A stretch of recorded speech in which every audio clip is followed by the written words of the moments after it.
कैसे आप सब? उम्मीद है परीक्षा की तैयारी अच्छी चल रही होगी। ये परीक्षा पे चर्चा का पहला वर्चुअल एडिशन है। अब जानते हैं हम पिछले 1 साल से कोरोना के बीच जी रहे हैं और उसके कारण हर किसी को नया नया इनोवेशन करना पड़ रहा है। मुझे भी आप लोगों से मिलने का मोह इस बार छोड़ना पड़ रहा है और मुझे भी एक नए फॉर्मेट में आपके बीच आना पड़ रहा है और आपसे रूबरू न मिलना, आपके चेहरे की खुशी न देखना, आपका उमंग और उत्साह न अनुभव करना, ये अपने आप में मेरे लिए बहुत बड़ा लॉस है। लेकिन फिर भी परीक्षा तो है ही है। आप है, मैं हूं, परीक्षा है, तो फिर अच्छा ही है कि हम परीक्षा पे चर्चा कंटिन्यू करेंगे और इस साल भी ब्रेक नहीं लेंगे। अभी हम अपनी बातचीत का सिलसिला शुरू करने जा रहे हैं।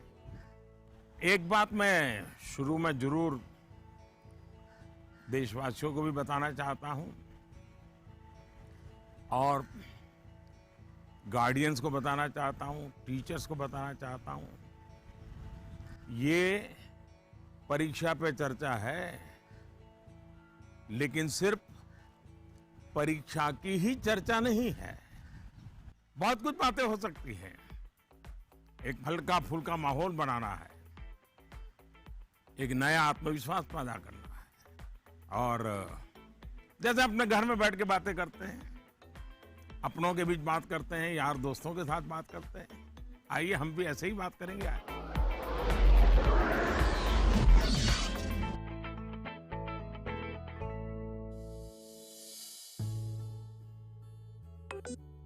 नमस्कार ऑनरेबल पीएम सर। नमस्कार नमस्कार। मेरा नाम यन पल्लवी है। मैं 9वीं कक्षा पढ़ रही हूँ। सर, हम अक्सर ऐसा महसूस करते हैं कि पूरा साल पढ़ाई ठीक चल रही होती है, लेकिन जैसे ही परीक्षा निकट आती है बहुत ही तनावपूर्ण स्थिति हो जाती है। कृपया इसके लिए कोई उपाय बताइए सर। बहुत धन्यवाद सर। धन्यवाद पल्लवी। मुझे बताया गया है कि इसी तरह का और भी एक सवाल है। सादर अभिनंदन आदरणीय प्रधानमंत्री जी। मेरा नाम अर्पण पांडे है। मैं global Indian international school Kuala Lumpur Malaysia में 12वीं कक्षा का छात्र हूँ। मैं आपसे अपनी भावी भविष्य की सफलता हेतु एक प्रश्न के उत्तर की आकांक्षा करता हूँ और आशा करता हूँ कि आप इसमें मेरा मार्गदर्शन करेंगे। मेरा प्रश्न है, परीक्षा की तैयारी के दौरान हमारे मन में आने वाले भय और तनाव से हम कैसे उभरे?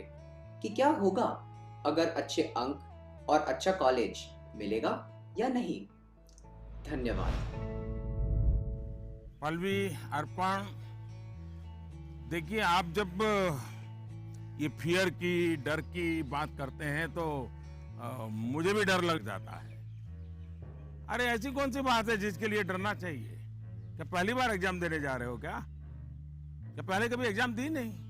क्या आपको मालूम नहीं था कि मार्च महीने, अप्रैल महीने में एग्जाम आती है? सब पता है, पहले से पता है, साल भर पहले से पता है। अचानक तो नहीं आया है। और जो अचानक नहीं आया है, कोई आसमान नहीं टूट पड़ा है। इसका मतलब हुआ कि आपको डर एग्जाम का नहीं है, आपको डर किसी और का है। और वो क्या है? आपके आसपास एक माहौल बना दिया गया है कि यही एग्जाम सब कुछ है, यही जिंदगी है। और इसके लिए पूरा सामाजिक वातावरण, कभी कभी स्कूल का वातावरण भी, कभी कभी माँ बाप भी, कभी अपने रिश्तेदार भी एक ऐसा माहौल बना देते हैं, ऐसी चर्चा करते हैं कि जैसे कोई बहुत बड़ी घटना से आपको गुजरना है, बहुत बड़े संकट से गुजरना है। मैं उन सब से कहना चाहूंगा, खास करके मैं पेरेंट्स से कहना चाहता हूं, आपने क्या करके रख दिया है? मैं समझता हूं कि ये सबसे बड़ी गलती है। हम आवश्यकता से अधिक ओवर कॉन्शियस हो जाते हैं। हम थोड़े ज्यादा ही सोचने लग जाते हैं और इसलिए मैं समझता हूं कि जिंदगी में ये कोई आखिरी मुकाम नहीं है। ये जिंदगी बहुत लंबी है, बहुत पड़ाव आते हैं। एक छोटा सा पड़ाव है। हमें दबाव नहीं बनाना चाहिए। चाहे टीचर हो, स्टूडेंट हो, परिवारजन हो, यार दोस्त हो, अगर बाहर का दबाव कम हो गया, खत्म हो गया, तो एग्जाम का दबाव कभी महसूस नहीं होगा। कॉन्फिडेंस फलेगा, फूलेगा, प्रेशर रिलीज हो जाएगा, डिक्रीज हो जाएगा और बच्चों को घर में सहज तनाव मुक्त जीना चाहिए। छोटी मोटी हल्की फुल्की बातें जो रोज करते थे वैसी करनी चाहिए। देखिए दोस्तों, पहले क्या होता था, पहले माँ बाप बच्चों के साथ ज्यादा इन्वॉल्व रहते थे और सहज भी रहते थे और कई विषयों पर इन्वॉल्व रहते थे। आज जो भी इन्वॉल्व रहते हैं वो ज्यादातर कैरियर, एग्जाम, पढ़ाई, किताब, सिलेबस, मैं उसको सिर्फ इन्वॉल्वमेंट नहीं मानता हूं और इससे इन्हें अपने बच्चों के असली सामर्थ्य का पता नहीं होता है। अगर माँ बाप ज्यादा इन्वॉल्व है तो बच्चों की रुचि, प्रकृति, प्रवृत्ति इस सबको अच्छी तरह समझते हैं और जो कमियां हैं उन कमियों को समझ करके उसको भरने की कोशिश करते हैं और उसके कारण बालक का कॉन्फिडेंस लेवल बढ़ता है। उसकी स्ट्रेंथ माँ बाप को पता है, उसकी वीकनेसेस माँ बाप को पता है और उसके कारण माँ बाप समझते हैं कि ऐसे समय वीकनेसेस को बाजू में करो, स्ट्रेंथ को जितना बल दे सकते हो दो।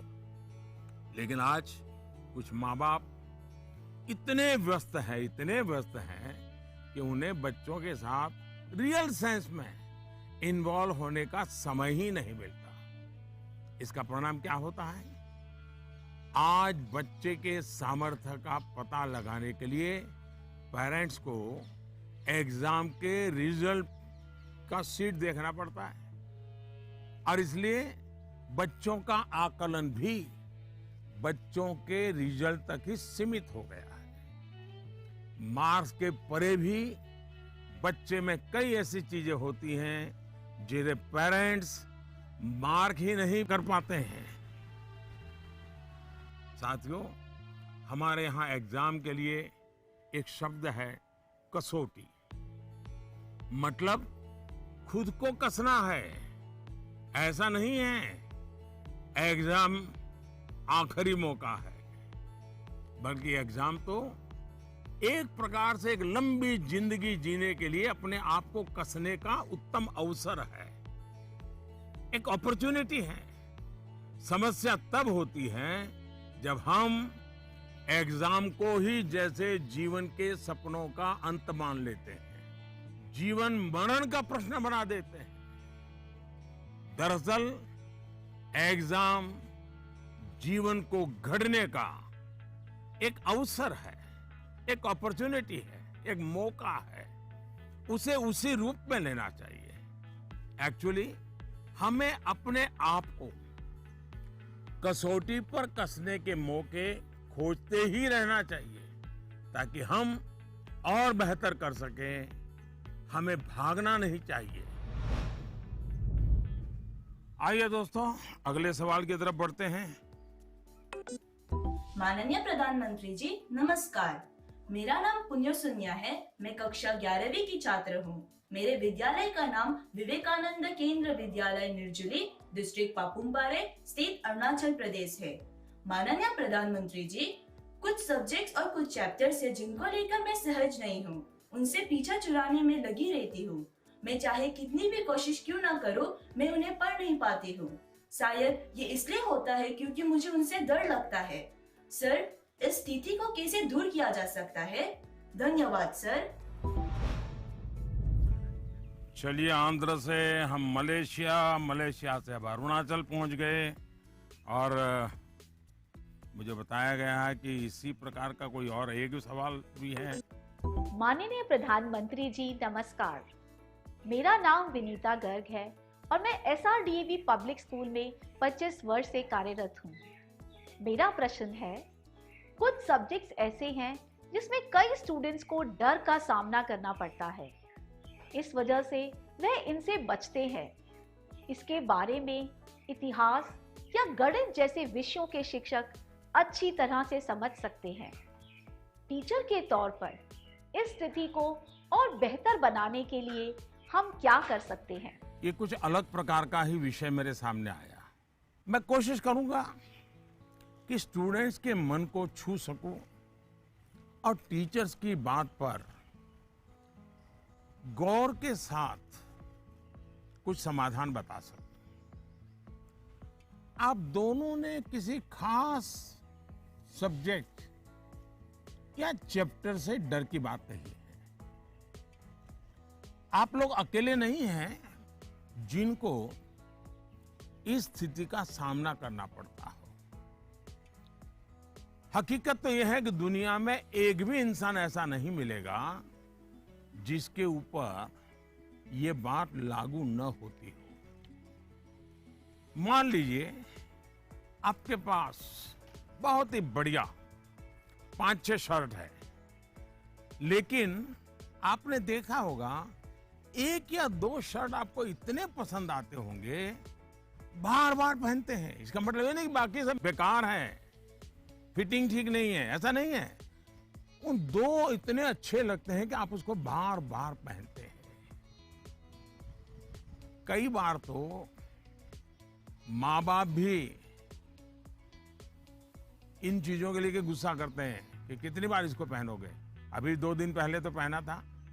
पसंद नापसंद मनुष्य का स्वभाव है और कभी कभी पसंद के साथ लगाव भी हो जाता है। और इसमें डर की, दुविधा की क्या बात है कि हमने डरना चाहिए? दरअसल होता क्या है, जब आपको कुछ चीजें ज्यादा अच्छी लगने लगती हैं तो उनके साथ आप बहुत कंफर्ट हो जाते हैं, बहुत कंफर्टेबल लगता है, सहज हो जाते हैं। लेकिन जिन चीजों के साथ आप सहज नहीं होते, उनके तनाव में आपकी 80% एनर्जी आप उसी में लगा देते हैं। और इसलिए स्टूडेंट से मैं यही कहूंगा कि आपको अपनी एनर्जी को इक्वली डिस्ट्रीब्यूट करना चाहिए। सभी विषयों में बराबर बराबर। आपके पास पढ़ाई के लिए 2 घंटे हैं तो उन घंटों में हर सब्जेक्ट को समान भाव से पढ़िए। अपने समय को इक्वल डिस्ट्रीब्यूट करिए। साथियों, आपने देखा होगा टीचर्स, माता पिता हमें सिखाते हैं कि जो सरल है वो पहले करें। ये आम तौर पर ये कहा जाता है और एग्जाम में तो खास तौर पर बार बार कहा जाता है कि जो सरल उसको पहले करो भाई, जब टाइम बचेगा तब वो कठिन है उसको हाथ लगाना। लेकिन पढ़ाई को लेकर मैं समझता हूं ये सलाह आवश्यक नहीं है और उपयोगी भी नहीं है। मैं जरा इन चीज को अलग नजरिए से देखता हूं।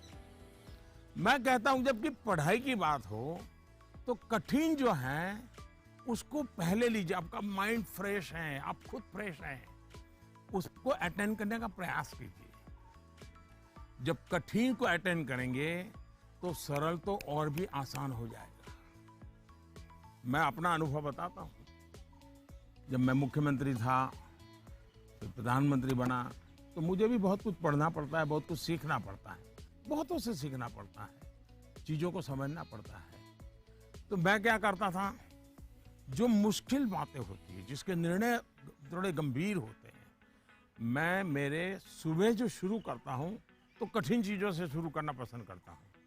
मुश्किल से मुश्किल चीजें मेरे अफसर मेरे सामने लेकर के आते हैं, क्योंकि उनको मालूम है कि वो मेरा एक अलग मूड होता है, मैं चीज़ों को बिल्कुल तेजी से समझ लेता हूँ, निर्णय करने की दिशा में आगे बढ़ता हूँ। मैंने अपना एक नियम बनाया है, कोशिश की है। और जो सरल चीज़ें हैं, दिन भर की थकान के बाद रात देर हो जाती है, तो चलो भाई, अब उनको मैं ज़्यादा दिमाग खपाने की जरूरत नहीं हो, कोई गलती होने का कारण नहीं है, तो उन चीज़ों को मैं फिर देर रात तक खींच लेता हूँ। लेकिन सुबह जब उठता हूँ तो फिर कठिन से ही मुकाबला करने के लिए निकल पड़ता हूँ। दोस्तों, एक और बात हमें अपने आप से सीखनी चाहिए। आप देखिए, जो लोग जीवन में बहुत सफल हैं, वो हर विषय में पारंगत नहीं होते, लेकिन किसी एक विषय पर, किसी एक सब्जेक्ट पर उनकी पकड़ जबरदस्त होती है। अब जैसे लता दीदी हैं, लता मंगेशकर जी की पूरे दुनिया में नाम है, हिंदुस्तान के हर जुबान पे नाम है, लेकिन अगर कोई जाकर के उनको कहे कि आज हमारे क्लास में आइए और ज्योग्राफी पढ़ाइए, हो सकता है वो न भी पढ़ा भी पाए, मैं नहीं जानता हूं कि वो पढ़ा पाए न पढ़ा पाए, लेकिन लता जी की महारत ज्योग्राफी में शायद न भी हो, लेकिन संगीत की दुनिया में उन्होंने जो किया हुआ है, एक विषय पर जिस प्रकार से अपना जीवन खपा दिया है, आज वो हर एक के लिए प्रेरणा का कारण बन गई है। और इसलिए आपको भले कुछ सब्जेक्ट मुश्किल लगते हो, ये कोई आपके जीवन में कोई कमी नहीं है। आप बस ये ध्यान रखिए कि इस मुश्किल लगने वाले सब्जेक्ट की पढ़ाई से खुद को दूर मत कीजिए, उसे भागिए मत। वहीं टीचर्स के लिए मेरी सलाह ये है, वो विद्यार्थियों से उनको टाइम मैनेजमेंट के संबंध में, उसके तौर तरीके के संबंध में, सिलेबस के बाहर जाकर के भी कभी उनसे बातें करें, उनसे चर्चा करें, उनको गाइड करें। विद्यार्थियों को टोकने के बजाय उन्हें गाइड करें।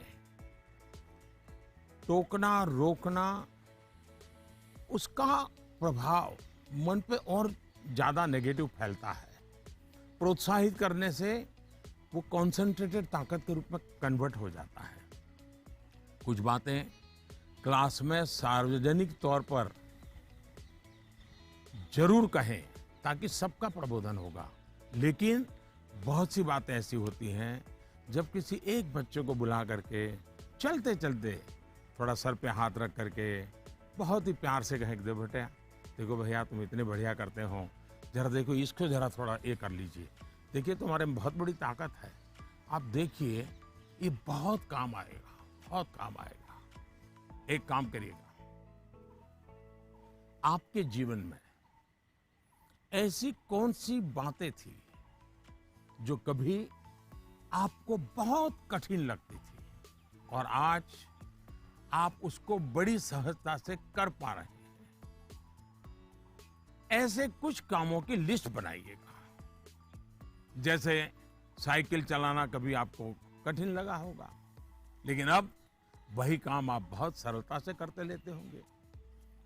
कभी तैरने की बात आई होगी, बहुत डर लगा होगा, उतरने से भी डर लगा होगा, लेकिन आप अच्छे तरह आज तैरना सीख गए होंगे। मतलब जो कठिन था उसको आपने कन्वर्ट कर दिया। आपके जीवन में ऐसी सैकड़ों चीजें होगी, अगर आप ये याद करके जरा किसी कागज पर लिख लेंगे तो कभी आपको किसी को भी, मुझसे भी कठिन वाला सवाल पूछना ही नहीं पड़ेगा, क्योंकि कभी कोई चीज आपको कठिन लगेगी ही नहीं। मुझ पे भरोसा कीजिए दोस्तों, एक बार करके देखिए। Honorable Prime Minister Ji, Vanakkam. I am Neil Anand, studying 12th standard in Vivekananda Kendra Vidyalaya Metric Higher Secondary School, Kanyakumari. Dear sir, during this pandemic situation, after the online classes, we all get more free time than usual. I would like to know how can we make the best use of our free time. My thanks to our Honorable Prime Minister for giving this opportunity. वणक्कम। Mummy papa को पता चलेगा ना कि आप परीक्षा के समय में खाली समय की बात कर रहे हैं, तो फिर देखिए क्या क्या होता है। खैर, मुझे ये सवाल बहुत अच्छा लगा कि आप एग्जाम के समय भी खाली समय पर ध्यान दे रहे हैं, खाली समय पे चर्चा कर रहे हैं। देखिए दोस्तों, खाली समय, इसको खाली मत समझिए, ये खजाना है, खजाना। खाली समय एक सौभाग्य है, खाली समय एक अवसर है। आपकी दिनचर्या में खाली समय के पल होने ही चाहिए, वरना तो जिंदगी एक रोबोट जैसी हो जाती है। दरअसल खाली समय दो तरह के हो सकते हैं। एक जो आपको सुबह से ही पता है कि आज आप 3 से 4 बजे तक फ्री हैं, या आने वाले रविवार को आप आधा दिन फ्री हैं, या आप 4 तारीख को छुट्टी है, आप दोपहर तक आपके पास कोई काम नहीं, आपको पता है। लेकिन दूसरा वो जिसका पता आपको लास्ट मोमेंट में चलता है। अगर आपको पहले से ही पता है कि मेरे पास खाली समय है, तो आप अपने पेरेंट्स या अपने बहन भाई से कह सकते हैं कि मैं आपकी हेल्प करूंगा। आपको क्या काम करना है, आप क्या कर रहे हैं, मैं क्या हेल्प कर सकता हूं। दूसरा, आप सोचें कि ऐसी कौन सी चीजें हैं जो आपको खुशी देती हैं। थोड़ा भारी भरकम शब्द है, स्वांतः सुखाय, जिसमें से आपको सुख मिलता है, आपको आनंद मिलता है, आपके मन को बहलाती हैं। आप ऐसा भी कुछ कर सकते हैं। अब आपने मुझे पूछा है, तो मैं भी सोचता हूं कि मैं क्या करना पसंद करता हूं। मैंने अपनी दिनचर्या में ऑब्जर्व किया है कि अगर मुझे थोड़ा सा भी खाली समय मिल जाए, और अगर झूला है, तो मेरा मन करता है कुछ पल में झूले पर जरूर बैठूं। बहुत थकान है और 5 मिनट का भी समय मिल गया, या फिर मैं कोई काम भी कर रहा हूं, तो अपने खाली समय में झूले पर बैठकर, पता नहीं क्या कारण है, लेकिन मेरा मन प्रफुल्लित हो जाता है। जब आप खाली समय अर्न करते हैं, तो आपको उसकी सबसे ज्यादा वैल्यू पता चलती है। इसलिए आपकी लाइफ ऐसी होनी चाहिए कि जब आप खाली समय अर्न करें, तो वो आपको असीम आनंद दें। यहां यह भी ध्यान रखने की जरूरत है कि खाली समय में किन चीजों से बचना चाहिए, नहीं तो वही चीज सारा समय खा जाएगी, पता भी नहीं चलेगा, और अंत में रिफ्रेश रिलैक्स होने के बजाय आप तंग आ जाएंगे, थकान महसूस करने लगेंगे। एक और मुझे लगता है कि खाली समय में हमें अपनी क्यूरियोसिटी, जिज्ञासा बढ़ाने की, और ऐसी कौन सी चीजें हम कर सकते हैं जो शायद बहुत प्रोडक्टिव हो जाएगी। आपकी माँ या पिता अगर खाना बना रहे हैं, उसे ऑब्जर्व कीजिए। नई नई चीजों में अंदर जाने का, कुछ नया जानने का, इसका इम्पैक्ट सीधा सीधा दिखाई नहीं देता है, पर जीवन में इसका बहुत बड़ा गहरा प्रभाव होता है। फ्री टाइम का एक और बेस्ट यूज हो सकता है कि आप कुछ गतिविधियों से अपने आप को जोड़ें, जिसमें आप को एक्सप्रेस कर पाए, आपकी यूनिकनेस को बाहर ले आ सके, जिसमें आप अपनी इंडिविजुअलिटी से जुड़ सके। ऐसा करने के बहुत से तरीके हैं, और आप भी ऐसे बहुत से तरीके जानते हैं। स्पोर्ट्स हैं, म्यूजिक है, राइटिंग है, पेंटिंग है, स्टोरी राइटिंग है। आप बहुत कुछ कर सकते हैं। अपने थॉट्स को, इमोशंस को एक्सप्रेस करने का एक क्रिएटिव तरीका दीजिए, अवसर दीजिए। नॉलेज का दायरा कई बार वहीं तक सीमित होता है जो आपको उपलब्ध है, जो आपके आसपास है, लेकिन क्रिएटिविटी का दायरा नॉलेज से भी बहुत दूर तक आपको ले जाता है, बहुत विस्तार के फलक पर ले जाता है। क्रिएटिविटी आपको उस क्षेत्र में ले जा सकती है जहां पहले कभी कोई नहीं पहुंचा, जो नया हो। हमारे यहाँ कहा जाता है, जहां न पहुंचे रवि वहां पहुंचे कवि। ये क्रिएटिविटी की तो बात है।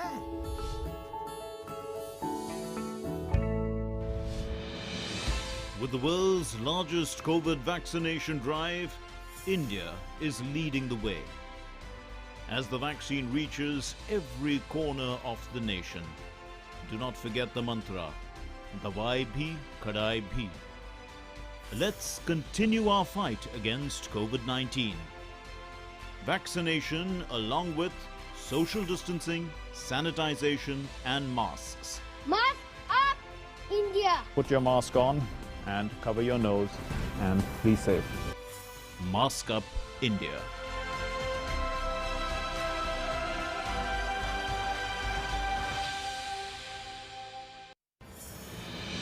दवाई भी कड़ाई भी का मंत्र लिए वैक्सीनेशन की चल रही है लहर, गांव गांव शहर शहर। लेकिन जब इतना किया है सब्र, तो थोड़े और समय रखें कोरोना पर कड़ी नजर। ना छोड़ें 2 गज दूरी, सैनिटाइजेशन और मास्क की सावधान डगर। रहें इस खतरे से सचेत हर प्रहर। कोरोना को हराना है तो मास्क जरूर लगाना है। Mask up, India! दवाई भी कड़ाई भी, और इसीलिए जब भी अपने घर से बाहर निकले अपने मुंह और नाक को ढक के रखें। Mask up, India.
नमस्ते ऑनरेबल पीएम सर, मैं आशा केकतपुरे बैंगलोर से। मेरा सवाल आपसे ये है कि बच्चों को गुड वैल्यू सिखाने का सबसे अच्छा तरीका क्या है? धन्यवाद। मुझे एक सवाल जो आया है वो नमो ऐप पर आया है। उसका विजुअल मेरे पास नहीं है, लेकिन मुझे वो सवाल अच्छा लगा, इसलिए मुझे लगता है कि मैं जरूर आपसे शेयर करूं। पटना से सवाल है, प्रवीण कुमार ने पूछा है, सर आज माँ बाप के लिए बच्चे बड़े करना थोड़ा मुश्किल हो गया है। कारण है आज का जमाना और आज के बच्चे। ऐसे में हम कैसे ये सुनिश्चित करें कि हमारे बच्चों का व्यवहार, आदतें और चरित्र अच्छा हो। प्रवीण कुमार एक जागरूक पिता के रूप में शायद मुझे पूछ रहे हैं। बड़ा कठिन सवाल है मेरे लिए। मैं कहूंगा कि पहले तो आप स्वयं चिंतन करें, आत्मचिंतन करें। क्या ऐसा तो नहीं है कि जीवन जीने का जो तरीका आपने चुना है, आप चाहते हैं वैसे ही जिंदगी आपके बच्चे भी जिए और थोड़ा सा भी उनमें बदलाव आता है तो आपको लगता है कि पतन हो रहा है, वैल्यूज का ह्रास हो रहा है। मुझे बराबर याद है, एक बार मैं स्टार्टअप से जुड़े हुए नौजवानों से मैंने एक समारोह किया। तो बंगाल की एक बेटी जिसने स्टार्टअप शुरू किया है अपनी पूरी कैरियर छोड़ करके, तो उसने अपना अनुभव बताया, वो मुझे हमेशा याद रहता है। उस बेटी ने कहा कि मैंने अपनी नौकरी छोड़ दी, कैरियर छोड़ दी और स्टार्टअप शुरू किया, और मेरी माँ को जब पता चला तो मेरी माँ ने तुरंत कहा सर्वनाश। यानी इतना माँ को झटका लगा, लेकिन बाद में वो बेटी स्टार्टअप में बहुत सफल रही थी। आपको सोचना चाहिए कि आप अपने भाव विश्व में अपने बच्चों को जकड़ने का प्रयास तो नहीं कर रहे हैं, और इसलिए आपका परिवार, आपकी परंपराएं, उसमें मूलभूत मूल्यों को कैसे जोड़ दें, हमें आइडेंटिफाई करना चाहिए। जैसे हमारे यहां कहा जाता है जन सेवा ही प्रभु सेवा है, ये हमारे शास्त्रों में मूल्य के रूप में है। लेकिन आपके घर में पूजा पाठ तो बहुत होती है, दुनिया को दिखता है कि आप बहुत धार्मिक हैं, रिचुअल से भरा जीवन है, लेकिन आप जनसेवा में कहीं नजर नहीं आते हैं। अब जब आपकी संतान यह विरोधाभास देखती हैं तो उसके मन में कॉन्फ्लिक्ट शुरू हो जाता है, सवाल खड़े हो जाते हैं, और सवाल उठना स्वाभाविक में है। उसी प्रकार से भी हमारे मूल्य हैं कि जीव मात्र से परमात्मा का वास है। उसी प्रकार से हम सबकी मान्यता है और हमें यह सिखाया गया है, हमारे जीवन मूल्य के रूप में प्रस्थापित हो चुका है, और हमारी सोच है कि जीव मात्र में परमात्मा का वास है। लेकिन आपके घर में जो काम करने आते हैं, झाड़ू पोछा लगाने आते हैं, लिफ्ट चलाने वाला होता है, आपको स्कूल में छोड़ने वाला ऑटो रिक्शा ड्राइवर है, क्या कभी आपने उनसे उनके सुख दुख की चिंता और चर्चा की है? क्या कभी आपने पूछा वे आपके परिवार में तो किसी को कोरोना नहीं हुआ है ना, आपके परिवार के तो सब सुखी है ना, आप जिस गांव से आए हो उस गांव में तो सब ठीक है ना? क्या आपने कभी पूछा है? अगर आप ऐसा करते तो आपको अपने बच्चे को मूल्य नहीं सिखाने पड़ते। मैं आप पर सवाल नहीं खड़े कर रहा, एक सामान्य व्यवहार की बात कर रहा।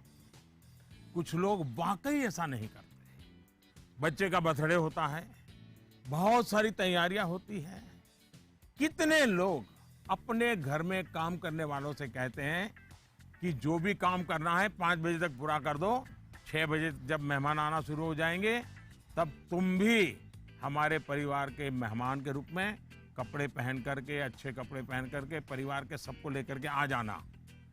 आप देखिए आप उनसे क्या कहते हैं। आज घर में बहुत से मेहमान जाने वाले हैं, देर तक रुकना पड़ेगा। आप ऐसा कहने के बजाय क्या कहते हैं, देखो कल बहुत मेहमान आने वाले हैं, बहुत काम है, तुम घर बता के आ जाना, देर से आऊंगा, देर से आऊंगी। यानी आपका बच्चा देख रहा है कि इतना बड़ा उत्सव है घर में, लेकिन वो जो मेरे लिए मेहनत करते हैं दिन रात, वो तो इसमें हिस्सेदारी नहीं है, और तभी उस बच्चे के मन में टकराव शुरू होता है। मैं आपको एक और उदाहरण देता हूं। हम कहते हैं बेटा बेटी एक समान, ये मूल्य है हमारे यहां देव रूप की जो कल्पना की गई है उसमें स्त्री भगवान का उतना ही महत्व है।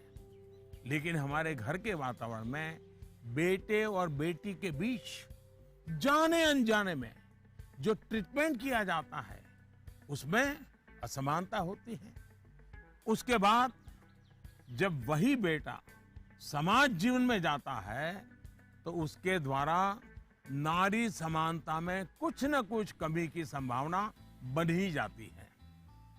ये सही है कि परिवार के संस्कार अच्छे होते हैं तो बुराइयां हावी नहीं होती हैं, लेकिन 19-20 का ही फर्क होता है। बेटे के व्यवहार में कुछ न कुछ कमी रह जाती है। इसलिए हमने जो अपना भाव विश्व बनाया हुआ है, वो जब व्यवहार की कसौटी पर खरा नहीं उतरता है, तब बच्चों के मन में अंतर्द्वंद शुरू हो जाता है। इसलिए मूल्यों को कभी भी थोपने का प्रयास न करें, मूल्यों को जीकर प्रेरित करने का प्रयास करें। आखिरकार बच्चे बड़े स्मार्ट होते हैं। जो आप कहेंगे उसे वो करेंगे या नहीं करेंगे, ये कहना मुश्किल है, लेकिन इस बात की पूरी संभावना होती है कि जो आप कर रहे हैं वो उसे बहुत बारीकी से देखता है और दोहराने के लिए लालायित हो जाता है। और जब आप इन मूल्यों के साथ हमारे इतिहास, हमारे पुराण, हमारे पुरखों की छोटी छोटी बातों को सहजता से जोड़ेंगे तो बच्चे भी प्रेरित होंगे। आचार व्यवहार में उतरना आसान हो जाएगा।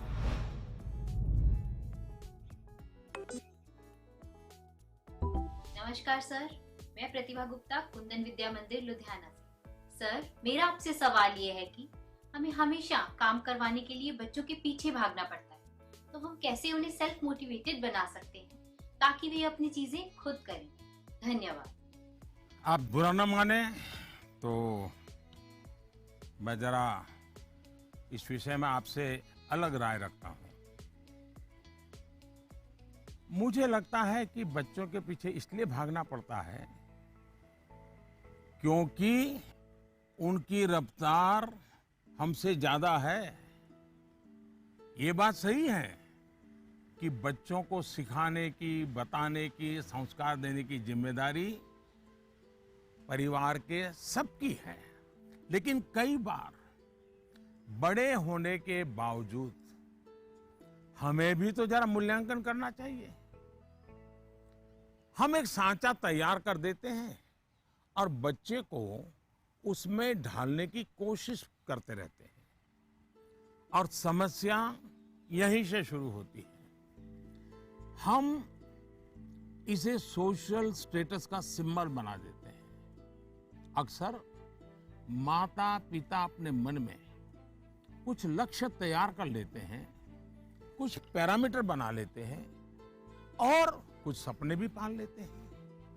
फिर अपने उन सपनों और लक्ष्यों को पूरा करने का बोझ बच्चों पर डाल देते हैं।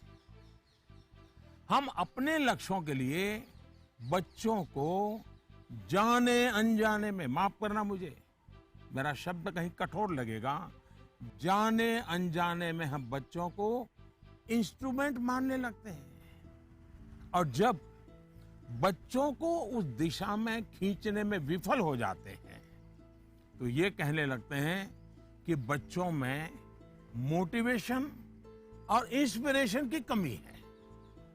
किसी को भी मोटिवेट करने का पहला पार्ट है ट्रेनिंग, प्रॉपर ट्रेनिंग। एक बार बच्चे का मन ट्रेन हो जाएगा तब उसके बाद मोटिवेशन का समय शुरू होगा। ट्रेनिंग के कई माध्यम, कई तरीके हो सकते हैं। अच्छी किताब, अच्छी मूवीज, अच्छी कहानियां, अच्छी कविताएं, अच्छे मुहावरे या अच्छे अनुभव, ये सब एक प्रकार से ट्रेनिंग के ही टूल्स हैं। जैसे कि आप चाहते हैं आपका बच्चा सुबह उठ करके पढ़े, आप उसे कहते हैं, बोलते भी हैं, डांटते भी हैं, लेकिन आपको सफलता नहीं मिलती। लेकिन क्या आपके घर में कभी ऐसी किताबों की चर्चा होती है जिसमें इनडायरेक्टली सुबह उठने के फायदों की चर्चा हो?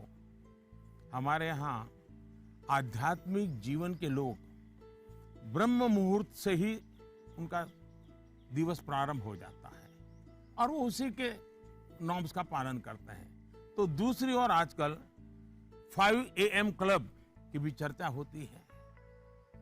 क्या आपने ऐसी किसी किताब की घर में चर्चा की है या कोई ऐसी मूवी या डॉक्यूमेंट्री देखी है जिसमें इस बारे में वैज्ञानिक तरीके से, तर्कबद्ध तरीके से, इमोशंस के साथ बातें बताई गई हो? ये एक बार करके देखिए। सुबह उठने के लिए बच्चे की ट्रेनिंग खुद ही हो जाएगी। एक बार मन ट्रेन हो गया, मन में बच्चा समझ गया कि सुबह उठने का क्या फायदा है, तो फिर वो खुद मोटिवेट होने लगेगा। यही तो एनवायरनमेंट क्रिएशन होता है जिसकी घर में सबसे ज्यादा जरूरत है। आप बच्चे के बचपन का वो समय याद करिए जब आप उसको गोद में लेते थे। मान लीजिए आपकी जेब में पेन है या आपने चश्मा पहना है, बच्चा उसे खींचता है, चश्मा उतारता है, तो आप क्या करते हैं?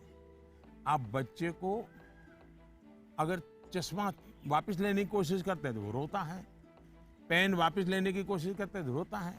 तो समझदार माँ बाप क्या करते हैं? उसको एक बड़ा बॉल उसके सामने खड़ा कर देते हैं, लेकर के खड़े हो जाते हैं। बच्चा क्या करता है? चश्मे छोड़ देता है, पेन छोड़ता है, बड़ा बॉल खेलने के लिए ले लेता है, न रोता है। आसानी से आप सॉल्यूशन निकाल देते हैं। आप उसका माइंड डाइवर्ट करके उसे ज्यादा पसंद की दूसरी पॉजिटिविटी देकर उसे मोटिवेट करते थे। ये जो काम आपने पहले किया है जब बच्चा बिल्कुल छोटा था, वही काम आप अब भी कर सकते हैं। आपने सुना होगा, एक दीप से जले दूसरा। आपका बच्चा पर प्रकाशित नहीं होना चाहिए। आपका बच्चा स्वयं प्रकाशित होना चाहिए।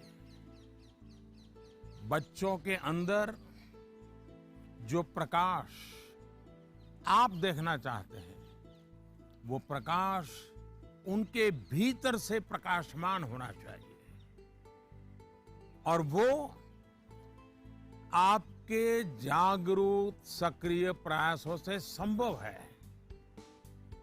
आप अपने एक्शंस में जो बदलाव दिखाएंगे वो बच्चे बहुत बारीकी से ऑब्जर्व करेंगे। यहां एक और बात की ओर मैं आपका ध्यान दिलाऊंगा। बच्चों को कभी भी भय पैदा करके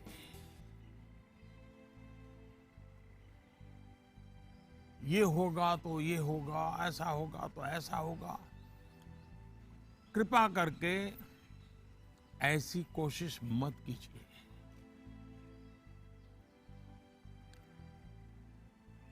एक प्रकार से वो तरीका लगता तो बहुत आसान है, लेकिन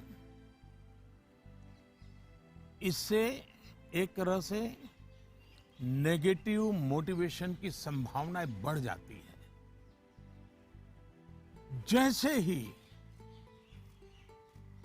आपने जो हवा खड़ा किया है वो खत्म हो जाता है, बच्चे का मोटिवेशन भी खत्म हो जाता है। और इसलिए पॉजिटिव मोटिवेशन साथ साथ बार बार पॉजिटिव रीइंफोर्समेंट पर बल देते रहना चाहिए। मोटिवेशन का जो मंत्र बच्चों के लिए है, एक प्रकार से वो हम सबके लिए भी है, मनुष्य मात्र के लिए है। Namaste Prime Minister sir, my name is Tanay and I am a student of Salmia Indian Model School, Kuwait. Sir, I have a question to ask you that how to prepare ourselves for the battle of life. Thank you, sir. NaMo app पर मसूरी उत्तराखंड श्रीमान अशरफ खान ने लिखा है, sir हम सब जब अपने बड़े कजिन्स या दोस्तों से बात करते हैं तो वो कहते हैं कि अभी स्कूल में तो तुमने जीवन देखा ही कहाँ है। जीवन की असली कसौटी तो स्कूल से बाहर निकल करके होगी। मेरा सवाल यह है कि आज हम अपने आप को कल की चुनौतियों के लिए कैसे तैयार करें। तनय, आप तो कुवैत से मुझसे बात कर रहे हो, लेकिन तनय कभी किसी ने इस बात को मार्क किया है कि तुम्हारे जो आवाज है वो गॉड गिफ्टेड है? क्या कभी तुम्हारे माँ बाप ने, कभी आपके दोस्तों ने, कभी आपके टीचर्स ने कभी कहा है कि आपका ध्यान गया है? आज आपका सवाल सुनने के बाद, खैर रिकॉर्डेड है, लेकिन मैं पक्का मानता हूं कि आपको एक बहुत ही विशिष्ट प्रकार की आवाज परमात्मा ने दी है। कभी उस पर ध्यान दीजिए, ये आपकी बहुत बड़ी विरासत बन सकती है। खैर, मैं तनय की बातों की ओर चला गया, लेकिन जो सवाल आपने पूछे हैं, पहली बात तो ये कि जो लोग आपको ये कहते हैं उनके कहने का तरीका भले ऐसा होता है कि वो आपको सलाह दे रहे हैं, लेकिन मन के भीतर की सच्चाई को देखें तो वो अपने आप को हीरो बनाने की कोशिश कर रहा होता है, या फिर वो अपनी असफलताओं को इसलिए बड़ा बनाकर दिखाता है ताकि उसे एक एस्केप रूट मिल सके, और इसलिए वो दिखाता है कि उसके सामने बहुत बड़ी बड़ी चुनौतियां हैं। इस विषय में मेरा सीधा सीधा मंत्र है, एक कान से सुनिए और दूसरे कान से निकाल दीजिए। हाँ, ये सवाल बहुत स्वाभाविक है कि 10वीं या 12वीं के बाद क्या? ये हर बच्चे के मन में होता है, और न मैं इससे इनकार कर सकता हूं और न कोई और उससे इनकार कर सकता है। बहुतों के लिए ये सवाल चिंता और निराशा फैलाने वाला हो सकता है। दुर्भाग्य से आज के चकाचौंध भरे युग में सेलिब्रिटी के कल्चर के कारण और उसका प्रभाव होने के कारण स्टूडेंट लाइफ में एक धारणा बन गई है कि जो टीवी पर आता है, जिसकी अखबारों में चर्चा होती है, वैसा कुछ बनना है, वैसा कुछ करना है। ये बुरी बात नहीं है, लेकिन जीवन की सच्चाई से ये बहुत दूर है। ये जो प्रचार माध्यमों में 1000-2000 लोग हमारे सामने आते हैं, दुनिया इतनी छोटी नहीं है। इतनी बड़ी विश्व व्यवस्था, इतना लंबा मानव इतिहास, इतनी तेजी से हो रहे परिवर्तन बहुत सारे अवसर लेकर के आते हैं। जीवन की सच्चाई ये है कि जितने लोग हैं उतनी विभिन्नताएं हैं, जितने लोग हैं उतने अवसर भी है।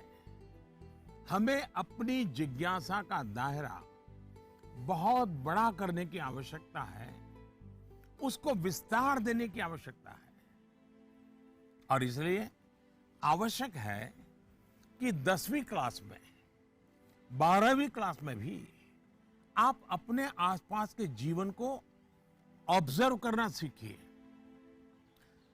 आपके आसपास इतने सारे प्रोफेशन है, नेचर ऑफ जॉब्स है, और बदलते हुए नेचर ऑफ जॉब्स हैं। खुद को ट्रेन करिए, अपनी स्किल बढ़ाइए और उसका लाभ उठाइए। करियर के चुनाव में एक पक्ष ये भी है कि बहुत से लोग जीवन में इजी रूट की तलाश में रहते हैं। बहुत जल्दी वाहवाही मिल जाए, आर्थिक रूप से बड़ा स्टेटस बन जाए, ये इच्छा ही जीवन में कभी कभी, हर बार नहीं लेकिन कभी कभी अंधकार की शुरुआत भी करने का कारण बन जाती है। फिर ये अवस्था ऐसी होती है जिसमें सपने पालना और देखना जरा अच्छा लगता है, सपनों में खोए रहना अच्छा लगता है। सपने देखना अच्छी बात है, लेकिन सपने को लेकर के बैठे रहना और सपनों के लिए सोते रहना ये तो सही नहीं है। सपनों से आगे बढ़कर अपने सपनों को पाने का संकल्प ये बहुत महत्वपूर्ण है। आपको सोचना चाहिए कि आपका वो कौन सा एक सपना है जिसे आप अपने जीवन का संकल्प बनाना चाहेंगे। जैसे ही आप ये संकल्प ले लेंगे, आपको आगे का रास्ता भी उतना ही साफ दिखाई देने लगेगा। माननीय प्रधानमंत्री जी प्रणाम। माफ करिएगा, मेरा सवाल परीक्षा पे आधारित नहीं है, पर कृपया करके आप इस पे हंसिएगा नहीं। आजकल के बच्चे प्रॉपर खाना नहीं खाना चाहते, सारा टाइम चिप्स, चॉकलेट और जंक पे उनका ध्यान रहता है। आप कृपया करके हमें ये बताइए कि हमें इसके बारे में क्या करना चाहिए। इसी प्रकार के कुछ और सवाल भी मेरे साथ हैं, और ये नरेंद्र मोदी ऐप पर छत्तीसगढ़ रायपुर से सुनीता पॉल जी ने लिखा है, सर हमारे बच्चों को हम जो टिफिन में देते हैं वे उस चीज को खाते नहीं और हमेशा फास्ट फूड खाने की जिद करते हैं। कृपया इस मुद्दे पर हमारा मार्गदर्शन करें। मैं समझ नहीं पा रहा हूं कि मैं ये सारे सवाल सुनकर के मुस्कुराऊं या जोरों से हंस पड़ूं। अगर इस मुद्दे पर हम मनोवैज्ञानिक तरीके से आगे बढ़े तो शायद इसका समाधान आसान हो जाएगा। हमारी जो ट्रेडिशनल खाने की चीजें हैं, मनोवैज्ञानिक रूप से उनके प्रति हम सहज रूप से गौरव का भाव पैदा करें। उसकी जो विशेषता है उसकी बात करें। खाना पकाने की हमारी जो प्रक्रिया है, किचन की जो एक्टिविटी है, वो घर के बाकी सदस्यों को पता होनी चाहिए कि कितनी मेहनत करने के बाद खाना पकता है। बच्चों के सामने भी ये सारी बातें चर्चा में लानी चाहिए। कैसे खाना पकता है, कितनी देर लगती है, कितने इंग्रेडिएंट्स होते हैं, उन्हें महसूस होगा कि आखिर कितनी मेहनत का काम होता है और तब जाकर के मेरी थाली भरती है। दूसरा, आज के जमाने में खाने पीने की बहुत सारी वेबसाइट है, हेल्दी फूड की भी कोई कमी नहीं है। क्या हम इनसे भी जानकारियां जुटाकर ऐसी चीजों को लेकर कोई गेम डेवलप कर सकते हैं जो हम हफ्ते में एक बार खेल सकें? जैसे गाजर है, कैरेट, उसके इंपॉर्टेंस पर हम बोलें, उसके क्या फायदे होते हैं, क्या लाभ होते हैं, क्या न्यूट्रिएंट्स होते हैं, ऐसा करके देखें। दूसरा, हम सबके घर में जो फैमिली डॉक्टर हैं, वो डॉक्टर एक प्रकार से मित्र होते हैं। जब कभी उनका घर आना हो तो उनकी बातें पूरा परिवार सुने कि किस प्रकार के खाने का क्या महत्व है, न्यूट्रिएंट्स कहाँ से मिलते हैं, क्या खाना चाहिए, वो बता सकते हैं कि आपके घर में क्या प्रॉब्लम हेरिडिटरी है और उनसे बचने के लिए क्या खाना आवश्यक है। इससे भी बच्चों को फायदा होगा। तीसरा, आप टीचर से रिक्वेस्ट कर सकते हैं कि आप बच्चों में ये क्या आपको तकलीफ हो रही है, खास करके खाने के विषय में, टीचर को समझाइए, टीचर को विश्वास में लीजिए। अब देखिए, टीचर बड़ी कुशलता से कथा कहते कहते, बात करते करते, हंसी मजाक में उसके दिमाग में भर देगा कि ये क्यों करना चाहिए। और टीचर के कहने का बच्चों पर अलग ही असर होता है। हमें भी कुछ कुछ नए एक्सपेरिमेंट करते रहना चाहिए। मैंने काफी ऐसे उदाहरण देखे हैं जहां परिवार में ट्रेडिशनल खाना ही बच्चों को मॉडर्न रंग रूप में बनाकर दिया जाता है, तो उससे बच्चों में भी उसको लेकर एक स्वाभाविक आकर्षण पैदा होता है। खैर, ये मेरे सिलेबस के बाहर का विषय है, लेकिन हो सकता है शायद मेरी कुछ बातें काम आ जाए आपको।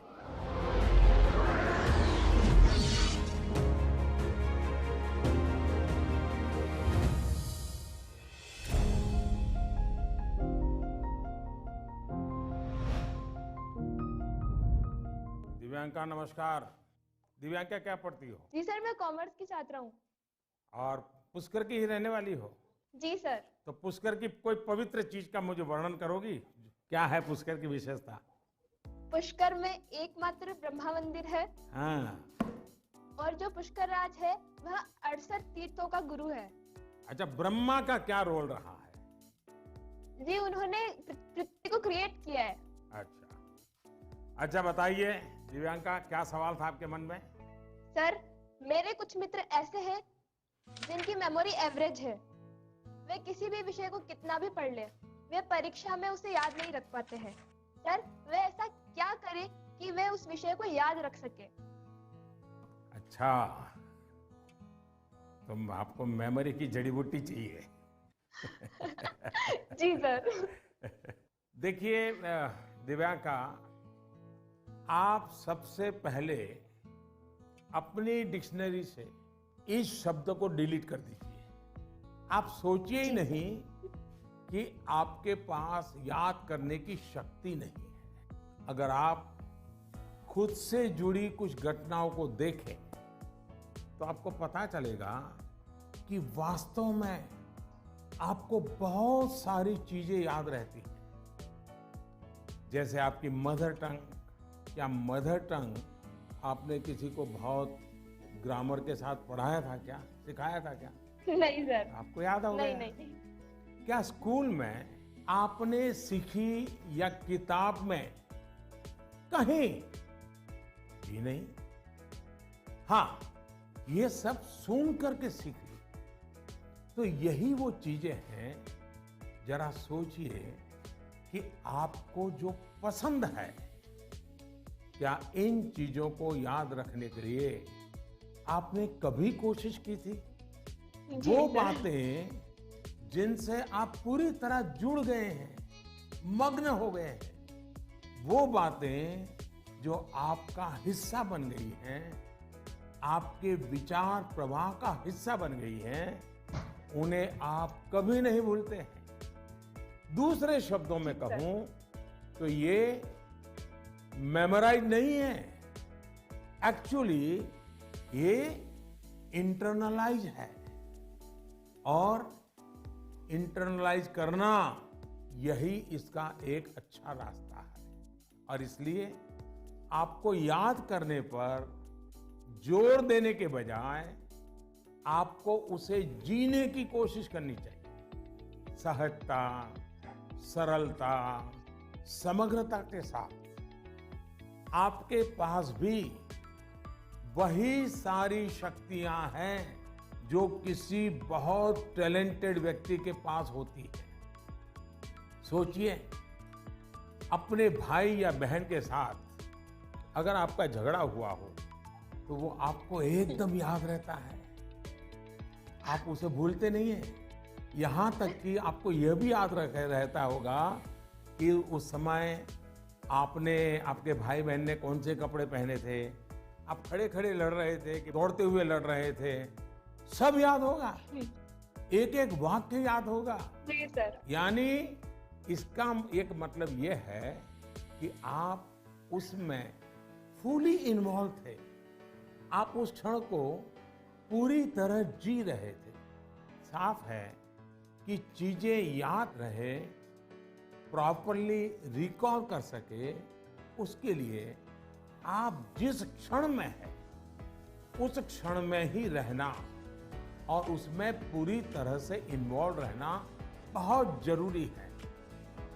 यानी हम पढ़ाई कर रहे हैं, किताब हाथ में है और मन है खेल के मैदान में, सहेलियों के साथ, दोस्तों के साथ, फिर तो मामला गड़बड़ हो जाता है। आगे जाकर आप में से कोई विद्यार्थी अगर साइकोलॉजी पढ़ेगा तो उसमें मेमोरी बाय एसोसिएशन का कंसेप्ट विस्तार से समझाया जाएगा।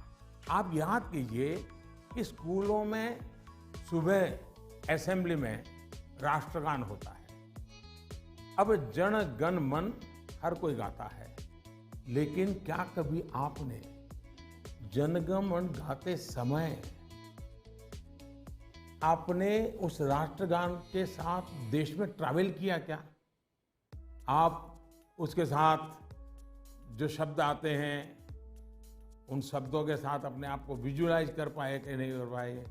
पंजाब को, गुजरात को, महाराष्ट्र को, बंगाल को मन ही मन राष्ट्रगान गाते समय ट्रैवल किया क्या? आपको एकदम से याद होना शुरू हो जाएगा।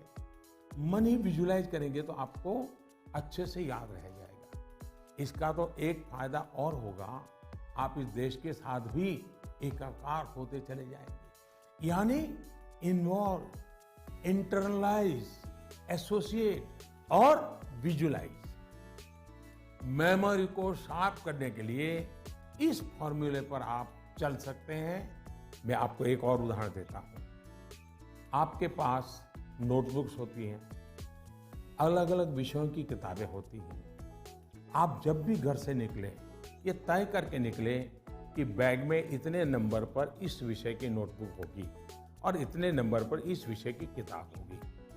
चौथे नंबर पे हो सकती है, तीसरी पर हो जाए। और आपने अगर 3 नंबर पर हिस्ट्री की किताब रखी है, 5 नंबर पर भूगोल की किताब रखी है, तो जब भी आप हिस्ट्री की किताब निकालने जाएं तो बिल्कुल आंख बंद करके 3 नंबर की किताब निकालते हैं आप। देखिएगा आपका कॉन्फिडेंस लेवल कितना बढ़ जाएगा। चलिए, मुझे अच्छा लगा, आपसे बात करने का मौका मिला और मैं राजस्थान के लोगों को भी और पुष्कर की पवित्र धरती को भी आज यहाँ से नमन करता हूँ। बहुत बहुत धन्यवाद।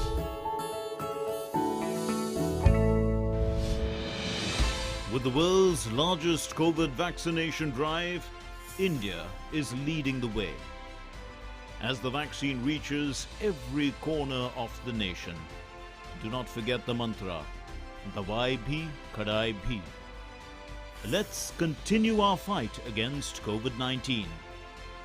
Vaccination along with social distancing, sanitization and masks. Mask up, India! Put your mask on and cover your nose and be safe. Mask up, India.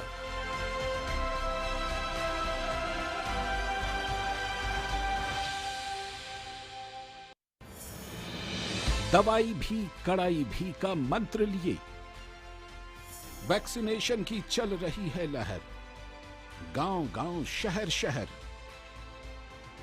लेकिन जब इतना किया है सब्र तो थोड़े और समय रखें कोरोना पर कड़ी नजर। ना छोड़ें 2 गज दूरी, सैनिटाइजेशन और मास्क की सावधान डगर।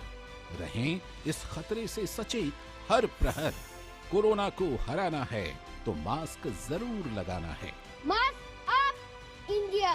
दवाई भी कड़ाई भी, और इसीलिए जब भी अपने घर से बाहर निकलें अपने मुंह और नाक को ढक के रखें। Mask up India.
नमस्ते जी। नमस्कार सर। हाँ बताइए। मेरा प्रश्न यह है कि जब हम किसी प्रश्न का उत्तर याद करते हैं तो वह हमें अच्छी तरह से याद हो जाता है, लेकिन जब हम स्कूल में लिखना शुरू करते हैं तो क्वेश्चन पेपर को देखकर ही हम अचानक से सब कुछ भूल जाते हैं। सर कृपया करके यह बताइए कि ऐसा क्यों होता है। Thank you sir. आपका शुभ नाम क्या? सुहान सहगल। अच्छा सहगल जी, आप पढ़ते कहाँ हैं? Alcon international school. अच्छा, ये सवाल पहले किसी को पूछा है? नहीं सर। नहीं पूछा। मम्मी पापा को पूछा? नहीं सर। टीचर को पूछा? नहीं सर। लो बड़े कमाल के हो यार, मैं ही मिला गया तुम्हें। लेकिन आपका सवाल मैं समझता हूं ज्यादातर विद्यार्थियों के मन में ही रहता है। जब मैं भी तुम्हारी तरह पढ़ता था ना, तो ये बात तो मन में रहती थी कि यार पता नहीं क्यों याद नहीं आ रहा है। देखिए, परीक्षा हॉल में जाते समय आपको अपने मन को बिल्कुल शांत करके जाना चाहिए। मैं अभी टीवी स्क्रीन पर आपको देख रहा हूं, इतना शांत आपका चेहरा है, इतने विश्वास के साथ आप बैठे हैं, मुस्कुराते भी हैं। ये जो अवस्था है ना, एग्जामिनेशन में जाए ना तब भी ऐसा ही रहिए, आपको कभी नहीं भूलेंगे।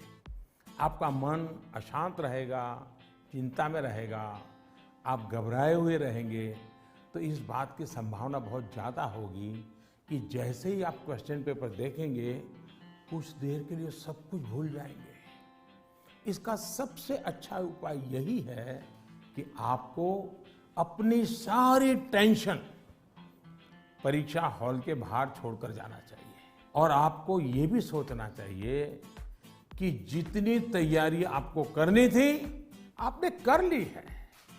अब आपका फोकस प्रश्नों के अच्छे से उत्तर देने में होना चाहिए।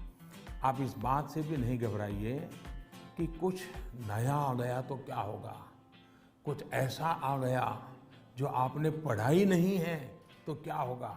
और मैं सभी को कहूँगा, परीक्षा के तनाव को कम करने के लिए बिना टेंशन लिए परीक्षा देने के लिए बहुत सारी एक्टिविटीज, बहुत सारे उपाय आपको एग्जाम वॉरियर बुक में दिए गए हैं। और अभी भी एग्जाम वॉरियर बुक को एक मैंने नया एडिशन, मुझे कोरोना में थोड़ा समय मिल गया तो मैंने इसको थोड़ा इम्प्रूवमेंट भी किया है, कुछ एडिशन भी किया है। इस बार इसमें बच्चों के लिए ही मंत्र नहीं है, बल्कि मैंने पेरेंट्स के लिए भी काफ़ी कुछ लिखा है। कई सारी एक्टिविटीज नमो ऐप पर भी दी हुई है। आप इसमें पार्टिसिपेट करके अपने मित्रों के साथ शेयर भी कर सकते हैं। और मुझे विश्वास है, थोड़ा सा प्रयास कीजिए, मन में से निकल जाएगा और आपको पक्का फायदा होगा। और आपके साथियों, और मैं आपसे चाहूँगा कि आपको जब भी फायदा हो तो मुझे लिख करके दीजिए। एग्जाम वॉरियर पढ़ करके मुझे चिट्ठी लिखिए। लिखोगे ना? जी सर। वाह, शाबाश। Thank you sir. नमस्ते जी। मेरा नाम धारवी पोपट है। मैं गुजरात अहमदाबाद के ग्लोबल मिशन इंटरनेशनल स्कूल संस्कार धाम के कक्षा 11वीं कॉमर्स की छात्रा हूँ। श्रीमान, इस कोरोना काल में उद्योग, व्यापार, सरकार को भी तकलीफ आई होगी, लेकिन क्या आपने सोचा है कि विद्यार्थियों को क्या तकलीफ आई? सर, इस संकट को मैं अपने जीवन में किस रूप में याद रखूं? ऐसा लगता है कि हम छात्रों का एक साल निरर्थक हो गया हो। मेरी जगह आप होते तो क्या करते? आपका मार्गदर्शन हमें दिशा देगा। धन्यवाद। धारवी आपका छोटा भाई है? बड़ा भाई, छोटा भाई कोई है घर में? छोटी बहन है। हैं? छोटी बहन है सर। छोटी बहन है। अच्छा जी सर। छोटी बहन को ऐसे ही डांटती हो जैसे अभी कह रही थी? नहीं सर। है? ऐसे आंखें खोल करके बोल रही थी? अच्छा, साबरमती आश्रम पहले आई थी कि आज पहली बार आई? सर, फर्स्ट टाइम आई हूँ आज। फर्स्ट टाइम आई हो? कितने साल से अहमदाबाद में रह रही हो? 6 years सर। अच्छा, तो 6 साल से हाँ, रह सर। रही हो और आपको कभी मन नहीं कर गया कि भारत की आजादी का इतना महत्वपूर्ण स्थान, वहां कभी जाना चाहिए? आज तो सुबह से आ गए होंगे आप लोग। जी सर, बिल्कुल। तो आपने देखा क्या? आज सब चीजें देखी क्या? हाँ सर, देखी। मन को शांति का अनुभव हुआ? हाँ सर, बहुत शांति का अनुभव हुआ। देखिए, जा करके अपने संस्कार धाम के दोस्तों को भी कहो कि साबरमती आश्रम जाना चाहिए, और अपने परिवार और मित्रों के भी कहो कि साबरमती आश्रम जाना जी सर। चाहिए और वहाँ की शांति का अनुभव करना चाहिए। कुछ पल बिल्कुल मौन, सर। कुछ पल मौन वहाँ बैठना चाहिए। करोगे? हाँ सर। अच्छा, अब आप चलिए, आपके सवाल पर आता हूँ। मैं तो एकदम से धारवी को उपदेश ही देने लग गया था। देखिए, आपकी बात बिल्कुल सही है। जहां तक कोरोना का प्रश्न है, मैं तो इसे इस रूप में देखता हूं कि जो गलती आपने नहीं की, उसका खामियाजा आपको उठाना पड़ा। ये आपके लिए जीवन की एक सीख है कि कई बार जीवन में बहुत कुछ अचानक घटता है, अकल्पनीय घटता है, और इन घटनाओं पर आपका कोई नियंत्रण नहीं होता है। कोरोना में भी हम कह सकते हैं कि बच्चों का, युवाओं का जो नुकसान हुआ है वो बहुत बड़ा है। बचपन के लिए तो 1 साल का नुकसान बड़ी इमारत की नींव में एक खालीपन जैसा है। इस कमी को भरना आसान नहीं है। स्कूल एज मतलब हंसना, खेलना, मिट्टी में खेलना, मिट्टी उछालना, गर्मी, सर्दी, बरसात, हर चीज का आनंद दोस्तों के साथ, क्लासरूम में, टीचर के साथ गप्पे मारना, बातें करना, घर की छोटी सी भी घटना चारों दौर एकदम से बता देना, उनके बीच रहना, ये सब जीवन की विकास यात्रा के लिए बहुत अनिवार्य होता है। इन सब चीजों से आप सहज ही कितना कुछ सीख सकते हैं। आपको भी लगता ही होगा, कोरोना काल के पहले का समय आप याद करते होंगे तो सोचते होंगे कि कितना कुछ मिस किया है। लेकिन कोरोना काल में अगर काफी कुछ खोया है तो बहुत कुछ पाया भी है। कोरोना की सबसे पहली सीख तो यही है कि आपने जिस चीज को, जिन जिन लोगों को मिस किया, उनकी आपके जीवन में कितनी बड़ी भूमिका है, ये इस कोरोना काल में ज्यादा पता चला है। आपको इस बात का एहसास हुआ कि किसी को भी फॉर ग्रांटेड नहीं लेना चाहिए।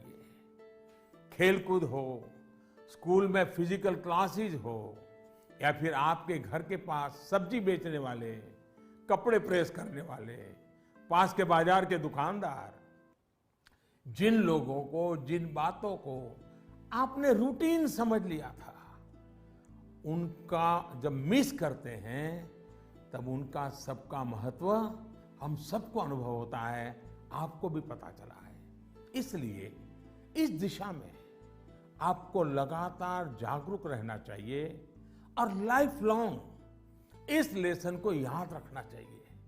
कोरोना के बाद भी इन चीजों की उपेक्षा नहीं करनी चाहिए। वहीं आपको यह भी याद रहना चाहिए, जीवन को सच्चे अर्थ में जीने के लिए कितनी कम चीजों की जरूरत होती है। दूसरा, इस एक साल में आपको कहीं ना कहीं जाने अनजाने में आपको खुद के भीतर झोंकने का, खुद को जानने का एक अवसर भी मिला होगा।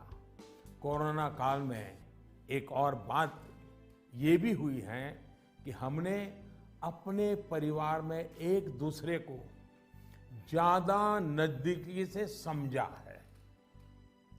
कोरोना ने सोशल डिस्टेंसिंग के लिए मजबूर किया, लेकिन परिवारों में इमोशनल बॉन्डिंग को भी इसने मजबूत किया है। कोरोना काल ने ये भी दिखाया है कि एक संयुक्त परिवार की ताकत क्या होती है, घर के बच्चों के जीवन निर्माण में उनका कितना रोल होता है।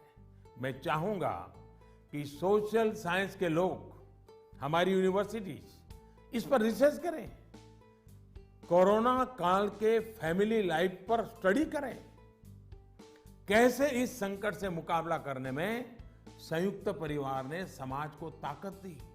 इस पहलू को खंगाले। कोरोना आने के बाद ये जो आयुर्वेदिक काढ़ा, पौष्टिक भोजन, साफ सफाई, इम्यूनिटी, ऐसे अनेक महत्वपूर्ण विषयों पर हम सबका ध्यान गया है। इन सब के लिए लोगों ने जो जो किया, वो अगर पहले से करते आ रहे होते तो शायद परेशानी इससे भी कम होती। लेकिन अच्छा है, अब ये बदलाव लोगों ने अपने जीवन में शामिल कर लिया है, और इसलिए मैं यही कहूंगा, ये बहुत बड़ी बात है कि परिवार के बच्चे ऐसे गंभीर पहलुओं पर सोच रहे हैं, बात कर रहे हैं। धन्यवाद बेटा, धन्यवाद। নমস্কাৰ। প্ৰতি মাননীয় প্ৰধানমন্ত্ৰী মহোদয়, সকলো অসমবাসী ৰাইজৰ ফালৰ পৰা মই অভিনন্দন জ্ঞাপন কৰিলোঁ। माननीय प्रधानमंत्री महोदय, मैं कृष्टि सैकिया केंद्र विद्यालय IIT गुवाहाटी की 10वीं कक्षा की छात्रा हूँ और समस्त असमवासियों की ओर से आपको प्रणाम। सर, नई पीढ़ी की एक बच्चे के तौर पर हम अपने पेरेंट्स और अपने बीच की जनरेशन गैप को हमेशा कम करना चाहते हैं। तो प्राइम मिनिस्टर साहब, हम ये किस प्रकार कर सकते हैं? कृपया अपने मार्गदर्शन दीजिए। क्या नाम बताया बेटा? Sir, Christy Saikia. इतनी बढ़िया हिंदी कैसे बोल लेती हो? धन्यवाद सर। चलिए, आपका सवाल तो बहुत अच्छा है। एक विद्यार्थी के रूप में आपने जो सवाल पूछा है, उसके लिए मैं आपकी बहुत सराहना करता हूं। ये बताता है कि आप उस मुद्दे को लेकर कितने संवेदनशील हैं। आप न केवल इस विषय को समझ रहे हैं, बल्कि दो पीढ़ियों के बीच जनरेशन गैप कम हो, इसका भी प्रयास कर रहे हैं। लेकिन मुझे पेरेंट्स से इस विषय पर बात करनी है। एक बात जो पेरेंट्स को डिसाइड करनी है, क्या वो बुढ़ापे की ओर जाना चाहते हैं या फिर अपनी उम्र कम करना चाहते हैं। और आप भी बेटा अपने मम्मी पापा को जरूर ये सवाल पूछना, अगर पेरेंट्स बुढ़ापे की तरफ जाना चाहते हैं तो बेशक अपने बच्चों के साथ डिस्टेंस बना ले, गैप बढ़ाते रहें।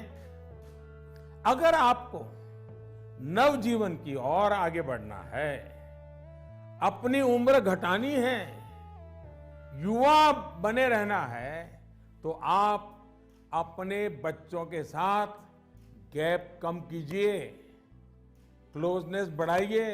ये आपके फायदे वाला है। आप याद करिए, जब आपका बच्चा 1 साल की उम्र का था तो आप उसके साथ कैसे बातें करते थे? तब आप उसे हंसाने के लिए कैसी कैसी आवाजें निकालते थे? आप अपने चेहरे के भांति भांति के एक्सप्रेशन बनाकर कैसे उससे बात करते थे? ऐसा करते हुए क्या कभी आपने सोचा कि कोई देखेगा तो क्या कहेगा? कभी आपने सोचा कि लोग आपको ऐसा करते हुए देखेंगे तो ये कहेंगे ये कैसे चेहरे बना रहा है, कैसी आवाज निकाल रहा है? क्या कभी उस समय आपने ये सोचा कि आपके बच्चे के मन में क्या चल रहा होगा? आपको उस समय आनंद आया, इसलिए आपने ये किया। आपने किसी की परवाह नहीं की, यानी आप सब कुछ छोड़कर खुद एक बच्चे बन गए। बच्चे से खेलने के लिए आप खुद खिलौना बन गए और बच्चे के खिलौनों से भी उतना ही चाव से खेले। आप याद करिए, कभी आप घोड़ा बने होंगे, कभी बच्चे को पीठ पर बिठाकर चले होंगे, कभी कंधे पर बिठाकर घर भर घूमे होंगे, कभी 4 पैर करके चले होंगे। बच्चा रोया होगा तो उसे चुप कराने के लिए आप भी झूठ-मूठ कर रोए होंगे। तब आपको कोई फर्क नहीं पड़ता था कि देखने वाला क्या कहेगा, घर के बाकी लोग क्या कहेंगे, समाज क्या कहेगा, दोस्त क्या कहेगा, कुछ नहीं सोचा। क्या कभी सोचा था?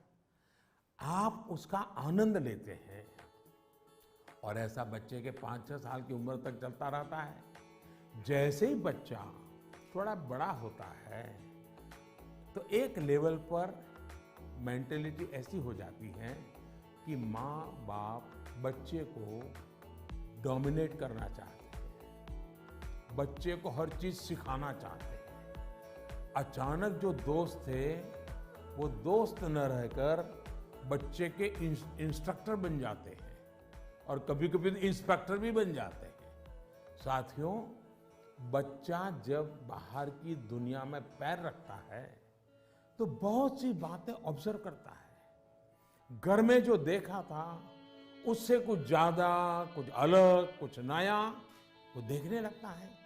उस समय आपकी ये जागरूक जिम्मेदारी है कि उस नए वातावरण में आपका बच्चा और अधिक फले फूले।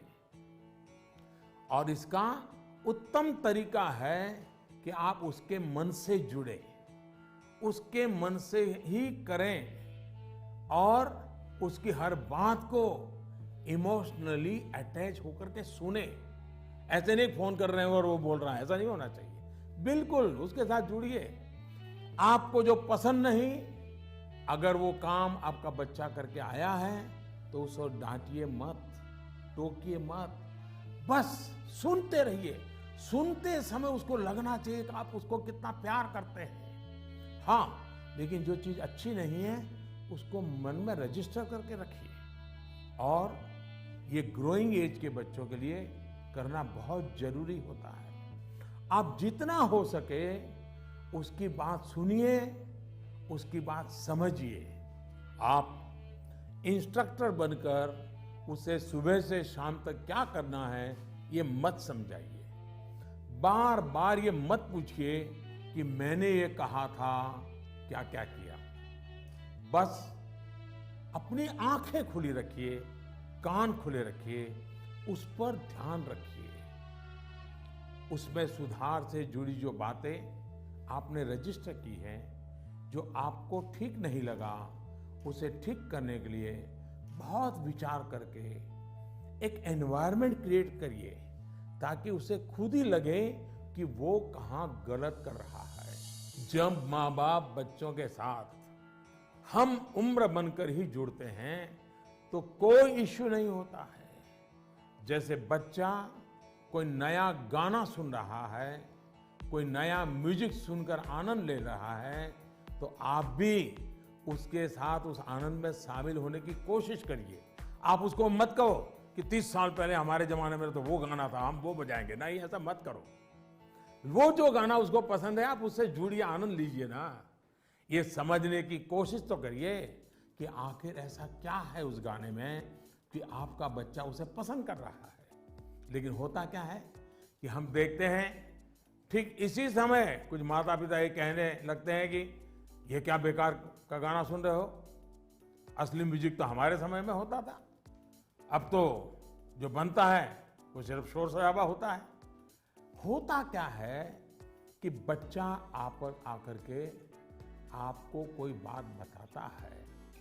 वो बताता है कि आज स्कूल में हमने ये किया, तो कहीं आप अपनी ही कहानी लेकर तो नहीं बैठ जाते हैं कि अरे ये तो ऐसे ही, क्या है, क्या नई चीज है, ये तो वैसा ही है। अपने बच्चे के साथ उसकी जनरेशन की बातों में उतनी ही दिलचस्पी दिखाइएगा, आप उसके आनंद में शामिल होंगे तो आप देखिएगा जनरेशन गैप कैसे खत्म हो जाती है। और शायद जो बात आप कहना चाह रहे हैं वो उसके समझ में भी आ जाए। और इसलिए जनरेशन गैप को कम करने के लिए बच्चों और बड़ों को एक दूसरे को समझना होगा, खुले मन से गपशप करनी होगी, खुलकर बातें करनी होगी, समझना होगा, सुनना होगा और फिर आपको बदलने की तैयारी भी रखनी होगी। चलिए, असम से इतना बढ़िया सवाल मुझे मिला, जरा मैं लंबा ही जवाब दे गया, लेकिन मुझे अच्छा लगा। बहुत बहुत धन्यवाद बेटा। धन्यवाद सर। Namaste sir. नमस्ते। I am Shreyan Roy of class 10. I study in Central Model School, Barakpur, Kolkata. Sir, in the exam season, what scares us more is that what happens after exam. What will happen if our result does not come so good? Is failure in examination is actually the failure in our life too? अरे यार, ऐसा कैसे सोचते हो, हैं? अगर आप exam warrior किताब पढ़ते तो ये सारे सवालों के जवाब आप खुद ही लोगों को दे देते। लेकिन आपका सवाल महत्वपूर्ण है और शायद ऐसे सवाल बार बार उठते भी हैं और बार बार जवाब देने भी होते हैं। एक बार कहने से बात बनने वाली नहीं है। और मैं ये बात पूरे खुले मन से कहना चाहता हूं कि दुर्भाग्य से शिक्षा के क्षेत्र में और पारिवारिक जीवन में सोचने का दायरा इतना सिमट गया है। परीक्षा में आपके जो नंबर आए वो आपकी योग्यता का पैमाना नहीं हो सकते। भारत ही नहीं, दुनिया में आप ऐसे बहुत से सफल लोगों को देखेंगे जो क्लास में नंबरों में भले अच्छे नहीं थे, लेकिन आज वो अपनी फील्ड में सर्वश्रेष्ठ हैं। ये परीक्षा सिर्फ एक पड़ाव है। इस परीक्षा में नंबर कम आने का मतलब ये नहीं होना चाहिए कि आपके जीवन में बहुत बड़ा नुकसान हो गया। हाँ, भविष्य में आपको जिस एक चीज से आपको बचकर रहना चाहिए उसके बारे में मैं आपको जरूर बताऊंगा। एक नई तरह की कुरीति आ रही है समाज में, जिसे हम डेस्टिनेशन फीवर कह सकते हैं। मतलब दूसरे अगर किसी एक डेस्टिनेशन पर हैं तो उन्हें देखकर अपना डायरेक्शन तय करना। आपका कोई रिश्तेदार कहीं जाकर सफल हुआ, आपको लगता है वहां जाकर आप भी सफल हो जाएंगे। कोई असफल हुआ तो आपको लगता है हम भी उसी फील्ड में गए तो असफल हो जाएंगे। हमें लगता है वो स्टूडेंट इस दिशा में गया, इस क्षेत्र में गया, ये बना, उस क्षेत्र में उसने ये नाम कमाया, तो हम भी वही करेंगे, तभी हमारा जीवन सफल होगा। ये सोच सही नहीं है दोस्तों। इसी सोच का परिणाम है कि बहुत से स्टूडेंट्स इतने तनाव में जी रहे हैं। आप जो पढ़ते हैं वो आपके जीवन की सफलता और विफलता का पैमाना सिर्फ यही एकमात्र नहीं हो सकता। आप जो जीवन में करेंगे वो आपकी सफलता और असफलता को तय करेंगे। आप लोगों के प्रेशर, सोसाइटी के प्रेशर, माता पिता के प्रेशर, इन सब से बाहर निकलिए। हमें पोटेंशियल को जानने के लिए मैदान में कूदना ही पड़ता है। मुझे लगता है कि आपको अपना जवाब मिल गया होगा। साथियों, मुझे बहुत अच्छा लगा आप सबसे वर्चुअली मिलने का मुझे मौका मिला। मैं आप सबका बहुत बहुत धन्यवाद करता हूं। वाकई मुझे बहुत आनंद आया। आप सबसे बात करना मेरे लिए भी एक उमंग से कम नहीं होता है, आनंद से कम नहीं होता है। मुझे लगता है कि आप सभी को भी जरूर उसमें से कुछ न कुछ बातें काम आएगी। जरूरी नहीं है कि मैंने जो कहा है उसी पर चलना चाहिए। सोचिए, अपने तरीके से सोचिए। साथियों, आज मैं आपको एक बड़े एग्जाम के लिए तैयार करना चाहता हूं। ये बड़ा एग्जाम है जिसमें हमें 100% मार्क लेकर के पास होना ही है। ये है अपने भारत को आत्मनिर्भर बनाना। ये है वोकल फॉर लोकल को जीवन मंत्र बनाना। मेरा एक आग्रह है, जब आपकी बोर्ड परीक्षाएं समाप्त हो जाएं, तो परिवार के लोगों के साथ मिलकर एक लिस्ट बनाएं। सुबह से लेकर रात तक आप जिन चीजों का उपयोग कर रहे हैं, उनमें से कितनी चीजें विदेशी धरती पर बनी हैं और कितनी चीजों में भारत मां की मिट्टी की सुगंध है, कितनी चीजें किसी देशवासी की मेहनत से बनी हैं। इसके अलावा एग्जाम के बाद के लिए एक टास्क आपको देना चाहता हूं। आप सब जानते हैं कि हमारा देश आजादी के 75 साल के उपलक्ष्य में आजादी का अमृत महोत्सव मना रहा है। अमृत महोत्सव में हमारे स्वाधीनता सेनानियों के बारे में आप सब लोग जानें, आजादी की लड़ाई के बारे में जानें। इसके लिए देश ने एक अभियान शुरू किया है।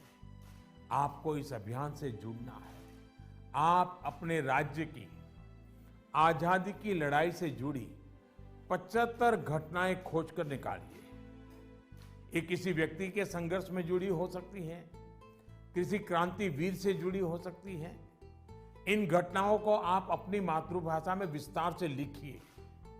इसके अलावा हिंदी, इंग्लिश में लिख सके तो भी अच्छा होगा।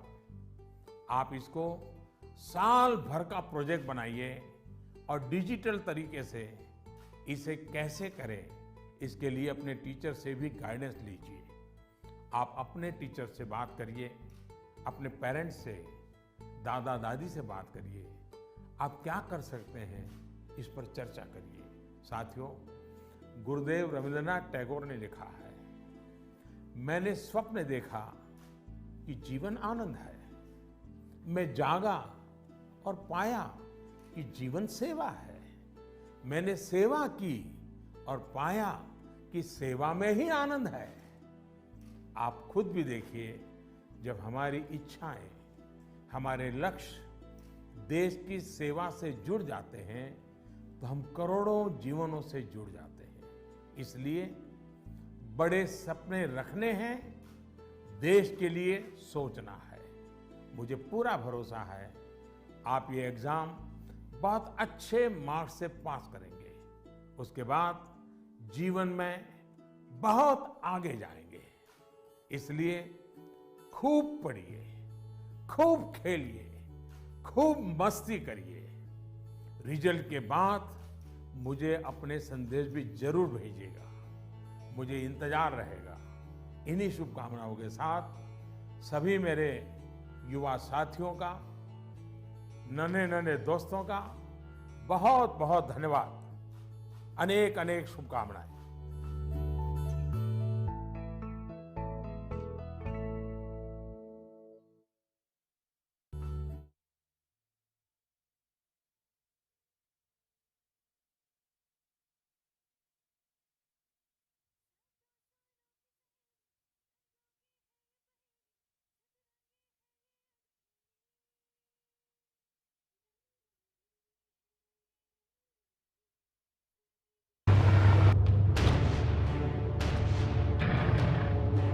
उन्नीस 1971 का